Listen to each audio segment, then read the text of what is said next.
से श्रीनगर की ओर चलेंगे। और अगर आपको ज़्यादा डिटेल चाहिए तो भाई साहब इससे पिछले वाला एपिसोड आप देख लीजिए। दोस्तों, कश्मीर में हमने काफ़ी कुछ देखा और उससे जुड़ी बहुत सारी बातें हमारे पास हैं। उनमें से एक के बारे में चलते चलते आपको कुछ बता देते हैं। वैसे ये बात अनंतनाग से श्रीनगर जाते हुए टाइम की नहीं है, ये है जम्मू श्रीनगर हाईवे वाली। ओ टेंशन ना लीजिए भाई साहब, क्योंकि ये दोनों स्टोरी आगे आपस में जब कनेक्ट होगी तब आपको पूरी डिटेल समझ में आ जाएगी। अगर आपने हमारे पिछले एपिसोड्स देखे होंगे तो आपको पता होगा कि हमें कश्मीर में अब तक 5 दिन हो चुके थे। 3 जनवरी 2021 को हमारी श्रीनगर एयरपोर्ट से दिल्ली के लिए फ़्लाइट थी, जो हैवी स्नोफॉल के कारण कैंसिल हो गई थी। अब परेशानी ये थी कि यार आखिर घर कैसे पहुंचा जाए, क्योंकि कश्मीर में करीब 1 सप्ताह तक लगातार स्नोफॉल होने की घोषणा हो चुकी थी। इंटरनेट पर अगर हमने देखा तो वहाँ भी 7 से 8 दिन लगातार बर्फबारी दिखा रहा था। श्रीनगर से जम्मू जाने वाले हाईवे पर भी स्नो पड़ी हुई थी और कुछ दिन हाईवे और बंद रहने की बात यहाँ पर चल रही थी। अब फिर घर जाने का कौन सा रास्ता बचा, क्योंकि भैया फ्लाइट बंद है, हाईवे बंद है, तो घर कैसे पहुँचे। मैं और मेरा दोस्त अली, हम दोनों एयरपोर्ट पर खड़े यही सोच रहे थे कि यार जम्मू कैसे पहुंचा जाए, बस किसी तरह जम्मू पहुंच जाएं। फिर क्या है, जम्मू से दिल्ली के लिए आराम से ढेरों सारे ऑप्शन मिल जाते हैं दिल्ली जाने के लिए जम्मू से। तो हमारी प्रायोरिटी थी कि हम किसी तरह जम्मू पहुंच जाएं बस। तब वहीं हमें श्रीनगर एयरपोर्ट पर 6 फौजी भाई दिखाई दिए। उनकी भी फ़्लाइट कैंसिल हो चुकी थी और वो भी श्रीनगर से जम्मू कैसे पहुँचा जाए इसी के बारे में आपस में बातचीत कर रहे थे। वैसे घर पहुंचने की जल्दी हमें भी थी, लेकिन बेचारे उन फौजियों के बारे में सोचो यार, जो बहुत लंबे समय के बाद कुछ दिन की छुट्टी लेकर अपने घर परिवारों से मिलने जा रहे हों, और तब ऊपर से ये पता चल जाए कि स्नोफॉल के कारण हाईवे, ट्रेन और फ्लाइट वगैरह सब करीब 1 सप्ताह तक बंद है। मतलब वहाँ उस दौरान घर नहीं जा सकते। तो फिर सोचो उनको कैसा लगा होगा यार। छुट्टी के 8 दिन अगर वो यहीं रुकेंगे तो यही ऐसे बीत जाएंगे, मतलब उनकी छुट्टी बेकार चली जाएगी। और उनमें से बहुत सारे ऐसे भी होंगे ना कि जिनकी कुल छुट्टी ही वो 8 लेकर आए हों, तो उस कंडीशन में क्या होगा। अब देखिए, उन 5 फौजियों में से एक की थी 3 दिन बाद शादी। अब उनको तो घर पहुंचना और ज़्यादा ज़रूरी था, क्योंकि भैया उनकी खुद की शादी है। तब हमने अपने पास खड़े हुए उन फौजी भाइयों की बात सुनी और लगा कि वो भी जम्मू जाना चाहते हैं। तो हमने उनसे बात की कि सर अगर आप कंफर्टेबल हो तो हमें भी ले चलिए जम्मू अपने साथ, क्योंकि हम तो हैं 2 और भैया 2 के लिए तो कोई गाड़ी ले नहीं जाएगा, उसे तो पूरी गाड़ी भरकर चाहिए या फिर पूरा किराया चाहिए। अगर हम 2 करेंगे, 2 के लिए गाड़ी करेंगे तो बहुत ज़्यादा महंगी बैठेगी, और अगर शेयरिंग में इस तरह से चलेंगे तो वो सस्ती बैठ जाएगी। उन्हें भी लगा फौजियों को कि चलो हम 6 हैं और अगर ये 2 हो जाएंगे तो पूरे 8 हो जाएंगे, 8 में गाड़ी चलने के लिए तैयार है। उन्होंने हमसे कहा कि हमारे साथ चलने में आपकी जान को खतरा हो सकता है, आप किसी भी सिविलियन गाड़ी में सिविलियन के साथ आ जाइए। मुझे और अली को पता तो था कि वो क्या कहना चाह रहे हैं, और फौजियों के साथ कश्मीर में हाईवे पर चलने में क्या हो सकता है ये भी हमें जानकारी थी। हमें कुछ लोगों ने कश्मीर में बताया था, वहीं श्रीनगर में 1-2 दिन पहले, कि कोशिश करना कि फ़्लाइट से ही जाओ, हाईवे से नहीं। और भैया फौजियों से भरी हुई कार में तो बिल्कुल भी मत बैठिएगा, ऐसा वहाँ कुछ लोग बता रहे थे 2-4 दिन पहले। वो क्यों, वो हम आपको आगे बताएंगे। लेकिन सब बातों को जानते पहचानते हुए हमें पता था कि इनके साथ बैठने में हमें कुछ दिक्कत हो सकती है जान की, लेकिन हम उनके साथ चलने को तैयार हो गए, क्योंकि फौजी भाइयों के साथ यात्रा करना और उनसे बातचीत करते हुए जाना, उनके अनुभव, चुनौतियों, प्राउड मोमेंट और कश्मीर में उनके साथ होने वाली दिक्कत परेशानियों को हम नज़दीक से जानना चाहते थे। अब जब श्रीनगर से जम्मू 8-10 घंटों का सफ़र है, तो हमने सोचा कि अपने भाइयों के साथ ऐसे ही आराम से बात करते करते सफ़र कट जाएगा और इस दौरान हम कश्मीर को और ज़्यादा पास से जान भी लेंगे। तब सबने मिलकर श्रीनगर एयरपोर्ट के पास टैक्सी स्टैंड से एक गाड़ी वाले से बात की और हमने पूछा कि भाई क्या श्रीनगर जम्मू वाला हाईवे से बर्फ़ हट गई, मतलब कि रास्ता खुला हुआ है या नहीं खुला हुआ, क्योंकि हमें पता था कि रात भर से स्नोफॉल हो रही है तो हो सकता है कि हाईवे बंद हो गया हो। पर भैया उस कश्मीरी ड्राइवर ने पता नहीं कैसे मीठा बोल बोलकर भरोसा दिला दिया कि हाँ भाई साहब कैसी बात कर रहे हो यार, इतनी सी बर्फ से थोड़ी हाईवे बंद होगा, सब रास्ते खुले हुए हैं, यहाँ की सरकार हाथों हाथ सफाई करवाती रहती है हाईवे की और रास्ते साफ होते रहते हैं। मतलब बर्फ हटा दी गई है, सब रास्ता खुला हुआ है, आप हमारी गाड़ी में बैठो, हम आपको आराम से जम्मू छोड़ देंगे। मैं कहा चल भाई, जब इतने कॉन्फिडेंस से वो कह रहा है तो हमने भी सोचा कि क्या पता रास्ता खुला हो। गाड़ी वाले ने भी सोचा होगा कि यार ये कश्मीर पहुंचे या ना पहुंचे, उसे तो पैसे मिल ही जाएंगे गाड़ी वाले को। वैसे हमें भी थोड़ा अंदाजा था कि हाईवे बंद होगा, लेकिन भैया कहते हैं ना कि इमरजेंसी में जब कहीं से कुछ नहीं मिलता हुआ दिखाई दे तो फिर थोड़ी सी भी आशा की किरण इंसान को उस ओर ले जाती है, और क्या पता कि काम बन जाए। हमें जिनकी 3 दिन बाद शादी थी उनकी ज़्यादा फिक्र थी कि भैया कम से कम दूल्हे को तो टाइम से पहुंचा दे, हम तो बाद में भी पहुंच जाएंगे। तो मैं, मेरा दोस्त अली और 6 फौजी भाइयों ने मिलकर वहीं श्रीनगर एयरपोर्ट से एक बड़ी गाड़ी बुक कर ली, जिसमें हम 8 बंदे बैठ गए। इस दौरान बर्फबारी लगातार चल रही थी। हम एयरपोर्ट से करीब 15 से 20 या 20-25 किलोमीटर के आसपास जम्मू वाले हाईवे पर पहुंचे होंगे, मतलब जहां से वो हाईवे शुरुआत होती है पुल के पास से, कि टैक्सी ड्राइवर ने कहा कि अब यहां से आपको दूसरी गाड़ी में बैठना होगा, मतलब कि यहां से आपको दूसरी गाड़ी जम्मू लेकर जाएगी। अब हमने उनसे कहा कि भाई साहब, आपने तो एयरपोर्ट पे ये बोला था कि हम यहाँ आपको जम्मू छोड़ेंगे। तब पता नहीं कौन सा बहाना बनाया भैया ड्राइवर ने, बोला कि ये बेतुका सा बहाना बनाया कि ऐसा है वैसा है, हम आगे नहीं जाएंगे, ये जो दूसरी गाड़ी है ना ये भी अपने ही साथी की है, ये आपको जम्मू छोड़ देगी। अब भैया हम भी क्या करते, हम सब वहाँ उनकी दूसरी बताई हुई गाड़ी में बैठ गए और इस तरह जम्मू श्रीनगर हाईवे पर गाड़ी जम्मू की ओर धीरे धीरे करके बढ़ने लगी। बर्फ लगातार पड़ती जा रही थी और हम आगे बढ़ रहे थे। श्रीनगर से जम्मू की ओर करीब 70 से 80 या 60 से 70 किलोमीटर वाला जो एरिया है ना, वो मैदानी है, और मैदानी इलाके में ढेर धवाधप बर्फ पड़ रही थी। सच में यार, मैदानी इलाके में और इतनी बर्फ पड़ते हुए देखने में मज़ा आ रहा था, क्योंकि पहाड़ी इलाका वो था नहीं शुरुआत में, और अगर पहाड़ी पे बर्फ पड़े तो पहाड़ी पे और ज़्यादा दिक्कत होती है फिसलने में या जो भी कुछ है। अब ये मैदान में बर्फ पड़ रही थी तो कोई दिक्कत नहीं, इतनी खूबसूरत लग रही थी मैदान में, मैदानी इलाके में बर्फ पड़ती हुई, कमाल की। चारों तरफ बर्फ की सफ़ेद चादर सी बिछ गई थी। दोस्तों, इस एपिसोड में जो आप स्नोफॉल देख रहे हैं ना, या आगे देखेंगे, वो 3 जनवरी 2021 की श्रीनगर से जम्मू जाते हुए रास्ते की वीडियो है। ओ सॉरी, श्रीनगर से जम्मू जब हम जा रहे थे हाईवे से, तो उसकी वीडियो हमने नहीं बनाई, मतलब उसकी वीडियो हमारे पास नहीं है। इस एपिसोड में बर्फबारी की वीडियो क्लिप्स जो यूज हुई है ना, वो है जम्मू जाने वाला रास्ता जब आगे बंद मिला था ना हमें, उसके कारण जब हम वापस श्रीनगर की ओर जा रहे थे तब की ये वीडियो क्लिप्स हैं स्नोफॉल वाली। और जहां पर भी वीडियो में स्नोफॉल नहीं है वो समझ लीजिए आप वीडियो क्लिप है 9 जनवरी 2021 की, अनंतनाग से श्रीनगर की ओर जाते हुए।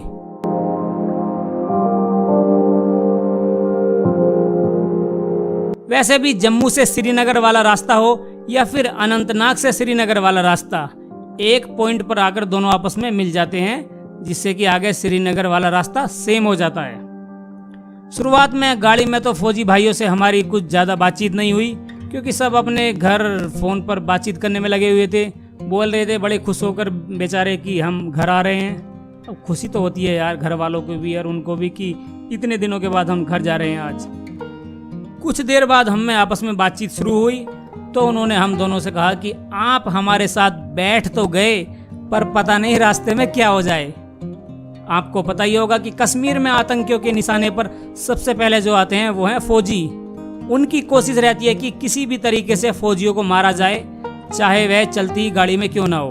वो पुलवामा अटैक तो आपको याद ही होगा कि किस तरह किस बेरहमियों से उन आतंकियों ने अपने फौजी भाइयों को मारा था। अब देखिए भाई साहब, ये होती है फौजी की दिलेरी। उन्हें पता था कि जिस हाईवे पर हम चल रहे हैं वो हाईवे फौजियों के लिए खतरनाक है, फिर भी उन्होंने हंसकर कहा कि अगर कुछ गड़बड़ हुआ तो हम तो जाएंगे ही, पर आपकी भी जिंदगी खतरे में पड़ सकती है। उन्होंने हम दोनों के लिए ये कहा।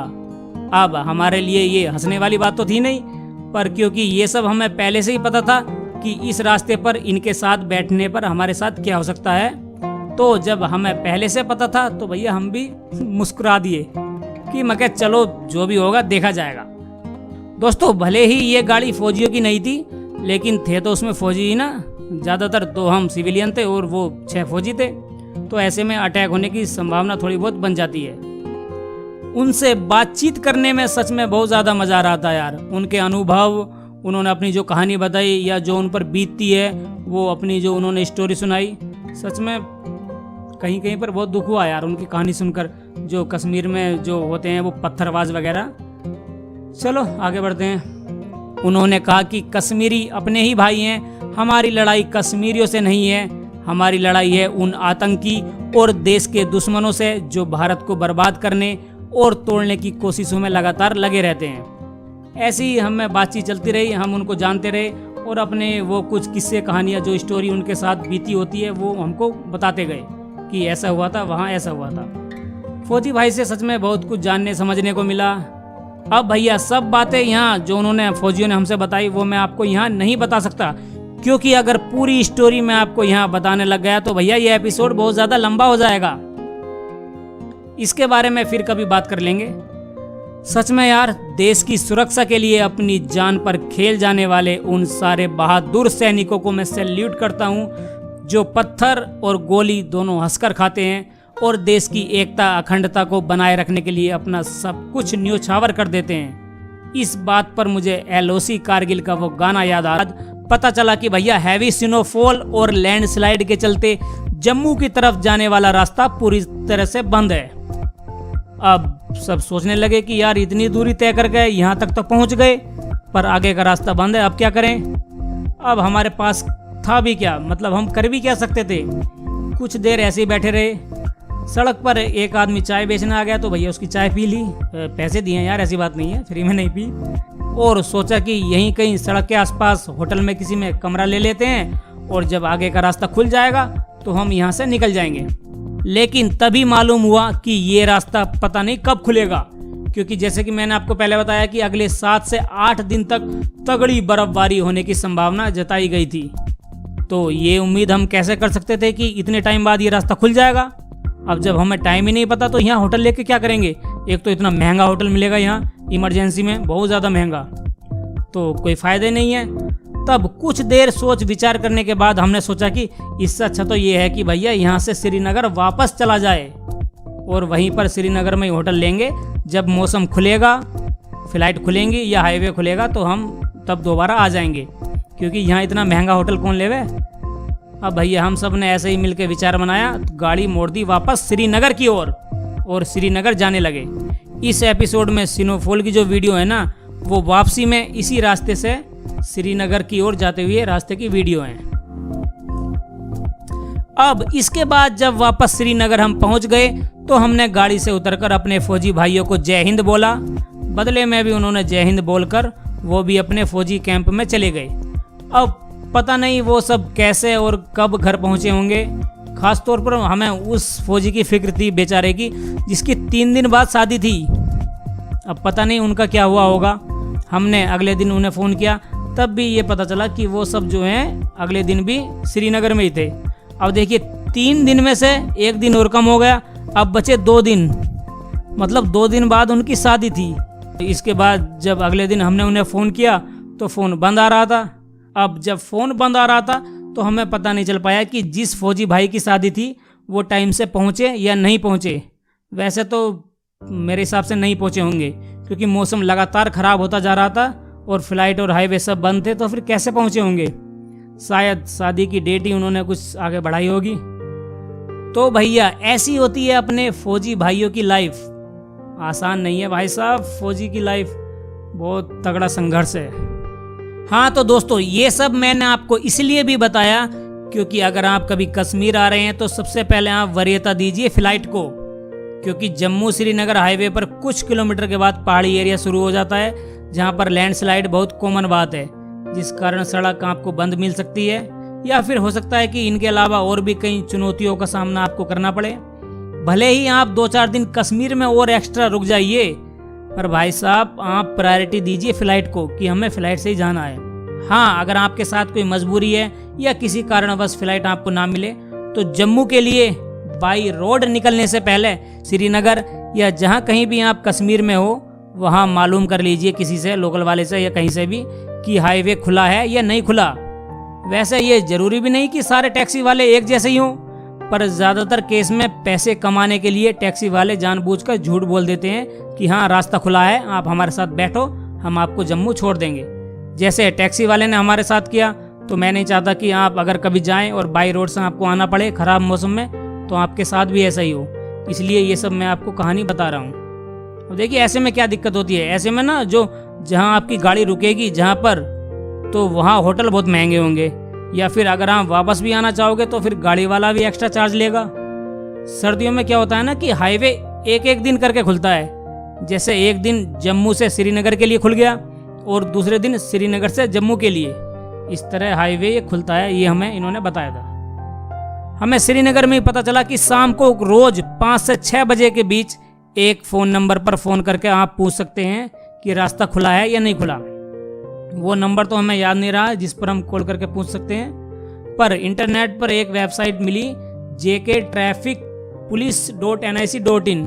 इस वेबसाइट पे कुछ नंबर लिखे हुए हैं जैसे आप देख सकते हैं। चाहे तो आप इन नंबरों पर कॉल करके हाईवे के स्टेटस के बारे में जान सकते हैं। देखो हमें ये नहीं पता कि ये नंबर सही हैं गलत हैं, या इन पर कोई रेस्पॉन्स करता भी है या नहीं करता। हमने इनको कॉल नहीं की, तो हमें इनके नंबरों के वेरीफाई होने की या इनसे जवाब मिलने की कोई वो नहीं है, अंदाज़ा नहीं है। आप अपनी तरफ से देख लीजिए, अगर आपको कोई रेस्पॉन्स मिलता है तो ठीक है। वैसे यार एक बात कहूँ, हम जितना भी जम्मू श्रीनगर हाईवे पर गए वो बहुत कमाल का, बहुत खूबसूरत रास्ता है। और हमने तो अभी अपना पहाड़ी सफ़र शुरू भी नहीं किया था। श्रीनगर से करीब 70-80 किलोमीटर के बाद पहाड़ शुरू होते हैं। हम तो मैदानी इलाके में अभी चल रहे थे। उसके बाद कहते हैं कि बहुत ज़्यादा खूबसूरत रास्ता है। अब देखिए हाईवे पर कभी कभी कुछ घटनाएं हो जाती हैं जिससे कि टूरिस्टों के मन में थोड़ी बहुत असुरक्षा का भाव पैदा हो जाता है। कुछ सावधानियों को अगर आप ध्यान में रखोगे तो रास्ते को आप सुरक्षित कह सकते हैं। इस बार तो हमें बीच में ही सफ़र से लौटना पड़ा, पर यार एक बार कश्मीर बाई रोड जरूर जाना है यार। सच में देखना है रास्ते की खूबसूरती को, कि आगे किस तरह के पहाड़ हैं, कौन सी टनल आती है और सब कुछ। देखिए दोस्तों, कहते हैं ना कि जो भी कुछ होता है अच्छे के लिए होता है। अब फौजी भाइयों के लिए फ़्लाइट कैंसिल होना तो अच्छा नहीं रहा, पर हमारे लिए अच्छा रहा, क्योंकि इसके बाद हम करीब 7 से 8 दिन और एक्स्ट्रा कश्मीर में हमें ठहरने का मौका मिल गया।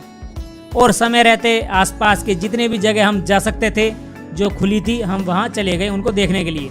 अब खर्चा भी हमारा ठीक ठाक हो गया भाई साहब। खर्चे के बारे में क्या बताऊँ मैं, बस ये मान लो कि कश्मीर ने जान निकाल दी।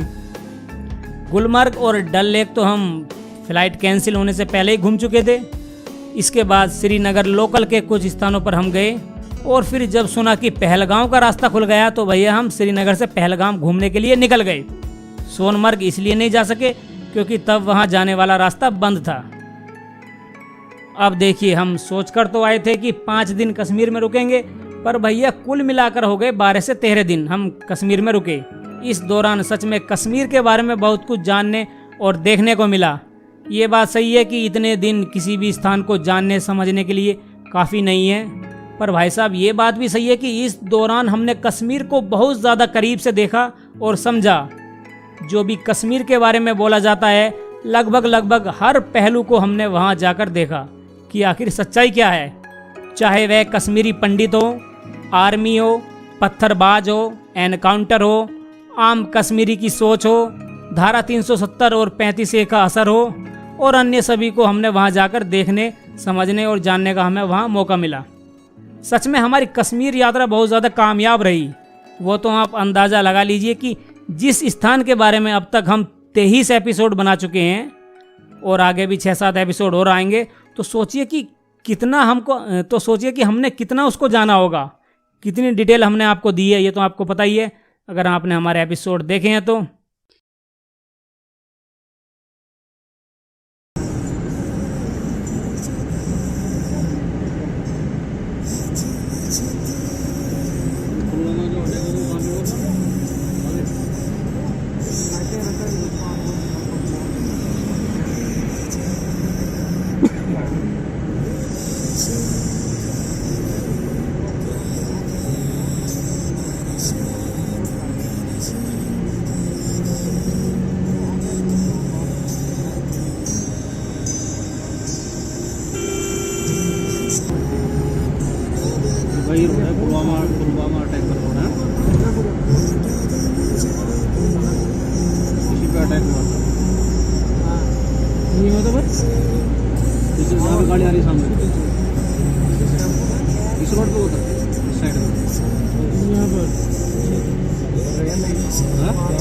अच्छा यहाँ पे हुआ था, रोड टूटी भी थी ये।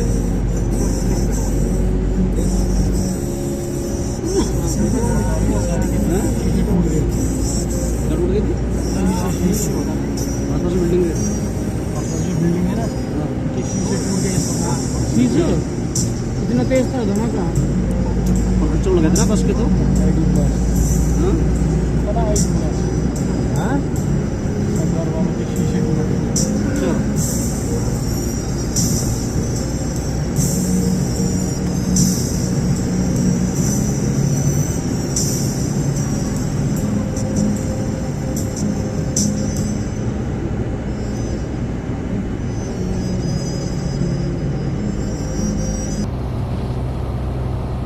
इसी रोड पे हुआ था। इसी रोड पे आगे ऐसा मोड़ है ना वहाँ पे कहीं? वहाँ मैं दिखाता हूँ ना कहाँ पे हुआ था भैया। हाँ ये मोड़ है ना।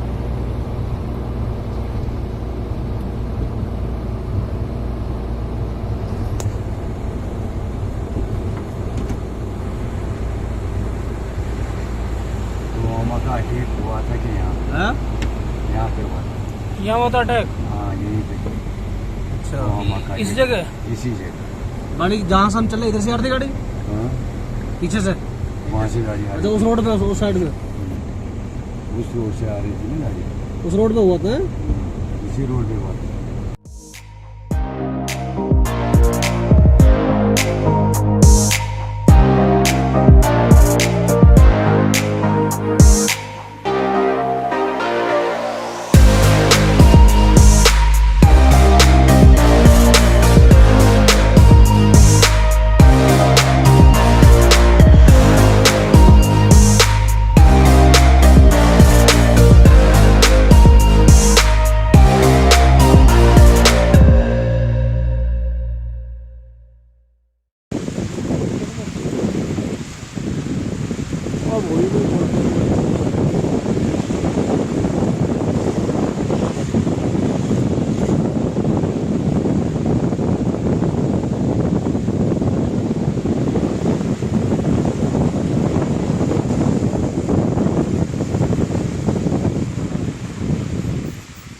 बर्फबारी हो रही है भाई साहब, जहाँ कह रहे थे कि बर्फ मिले, अब इतनी मिल रही कि अब मन कर रहा है कि बस और नहीं।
तो चलिए एपिसोड का सिलसिला यूं ही अपनी कश्मीर यात्रा में चलता रहेगा और ऐसे ही हम अपने साथ हुई बातचीत को आपके साथ शेयर करते रहेंगे।